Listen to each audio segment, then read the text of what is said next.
I think one of the biggest things that's misunderstood about bribery risk is the confusion or the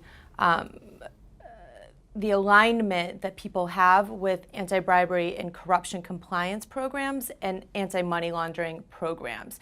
So when we're talking about bribery risk, in an anti-bribery compliance program at a bank, for example, we are not talking about the FIFA case that a bank might have controls in place to protect against. So let's look at the FIFA case. In the FIFA case, there were a number of FIFA officials and other sorts of government officials who are involved in a bribery scheme. The way that banks are implicated in such a scheme is through a money laundering framework. And the fear that a bank would have in that scenario is that the actual bribes themselves that were received by the FIFA officials or the government officials were flowing through the bank itself.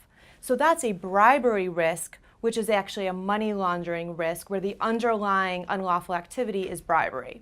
On the other hand, when we're talking about bribery risk, we're talking about the risk that the company or a financial institution's own employees or third parties acting on behalf of the company are going to engage in some sort of bribery activity that is going to come back and bring bribery liability upon the bank.